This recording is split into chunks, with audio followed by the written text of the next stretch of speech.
Hey Coach, it's Coach Simpson. Welcome to my YouTube station. If it's your first time here, I'd appreciate if you wouldn't mind looking around. You can subscribe to this channel. We've got a lot of different things on here, from X's and O's to everything else. So this week, though, I've been talking about what nobody taught you when you decided to be a coach. You know, we get taught a lot of things. We get taught X's and O's. We get taught, how to, have a down block. We get all this scheme stuff that's out there.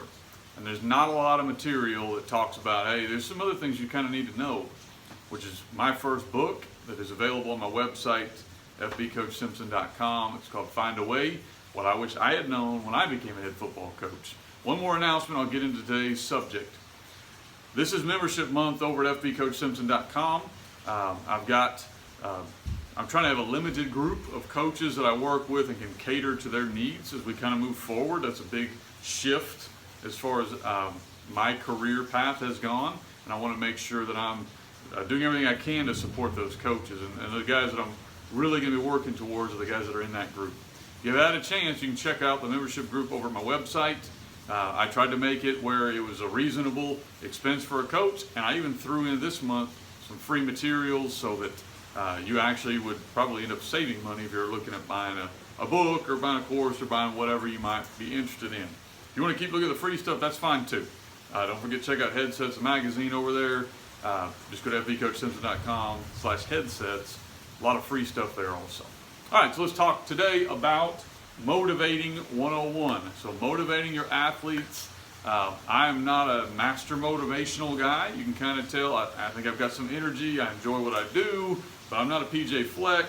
I'm not one of those guys that just is kind of crazy with energy that I think God blessed to do certain things.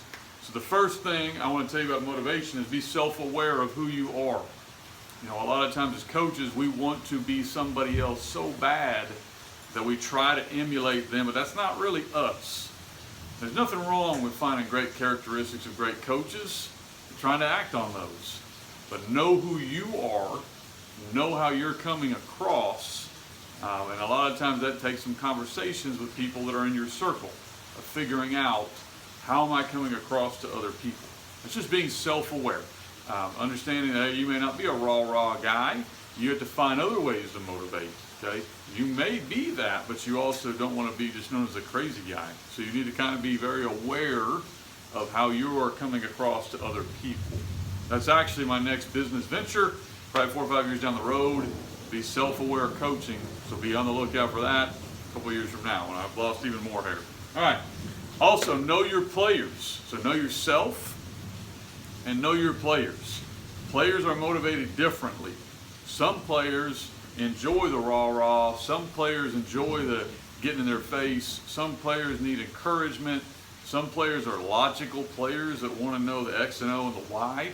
Okay. Some players, they're differently motivated. And so you need to know, hey, Johnny doesn't need me to go over there and tell him he did a horrible job. He already knows.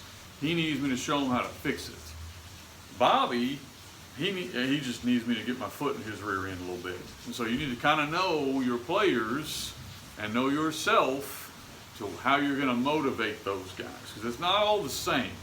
We think motivation, we think all these great speakers, and that is a part of it. That's a big part of it. But that's not the biggest part of it. The biggest part of it is being able to motivate every player on your team and make sure you're reaching them. And that's why being a head coach is super important to be aware of yourself, aware of your players, and aware of your assistant coaches. Which coach can motivate which player? How do those relationships work?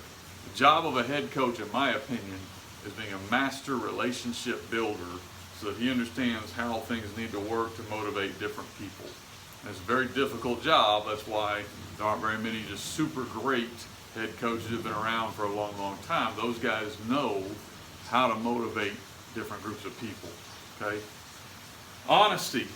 I'm a big fan of making sure our players, I want them to know, hey, we have confidence that we're going to go against Alabama Crimson Tide. We're going to give our all. But I'm not going to lie to them. I'm not going to tell them, hey, you're going to smoke this dude. He can't stand up to you, whatever. What I'm going to tell them is, here's how we're going to beat them. Here's the areas I think they're stronger than we are. Here's the areas I think we have an advantage. And now we're going to figure out how this is going to work. I think players will respond more to honesty. Okay, you're not going to tell them we're not going to win, but you do need to tell them, hey, this group is very talented. Okay, this group may be faster than us, stronger, whatever it is, but here's our game plan for how we are going to be successful. And then they need to believe in that and understand that. Okay, so I think sometimes as coaches, we just want to just motivate and encourage and ignore reality with our players, and then when they face it, they don't really know how to deal with it. So it's better to face it up front and move that week and prepare for it so they're ready when they play that game. Know your message. What's your message going to be to your players? The beginning of the year, what's your theme going to be? This week, what's your theme going to be? I've actually got a theme book that'll be coming out in August. Basically, it was themes that we've used in the past. And I know as a head coach, a lot of times we're short on time. So that kind of gets pushed to the back burner. So I'm putting something out to probably help coaches. If you're interested in that, it'll be around in August. But you need to know ahead of time what's our message going to be. And to me, a lot of time, that's where you get to the branding, that's where you get to the communicating. All that stuff should flow into what's our message going to be this week. And then your coaching staff will meet on Sunday, or whatever day you meet. What's our message for this opponent? What do we know? What are we telling our kids? What do we want them to know? Finally, understand there's eyes on you all the time, but they're always on you after a loss. I can't remember which coach it was that said, when you win, say nothing, and when you lose, say less. And I've been guilty of this, because a lot of times when you lose, those emotions, everything is bad. Okay? You know, whatever, your dog hates you, you know, everything you can think of is not going well after you lose a game, because we're competitive people. But it is important to understand everyone that's in that stadium is looking at you, and everyone that you're leading on your team is looking at you also. So I would recommend, don't say a whole lot, but make sure it's always an encouraging. We're going to move on, and we'll evaluate and look at this for Monday, because the last thing you want to do is to say some things you may regret later on. And I know as a young coach, even older coach, even old Coach Simpson right now, still can be guilty of this. But make sure that you understand there are eyes on you all the time. So be careful how you react. And a lot of times an emotional reaction can have a long-term effect. Okay? Appreciate you guys checking this out this week. Again, this is membership month over at my site. If you want to become a member, you get a lot of behind-the-scenes type information, as well as discounts on my site, discounts on my courses on CoachTube. Try to make it something that would be beneficial to coaches. Next week, be a different theme. If you haven't done so, I'd appreciate it if you would like this video, subscribe to this channel. I'm going to continue, hopefully, to put out more and more content on YouTube, on my website, and in my membership group as well. Thank you for your time.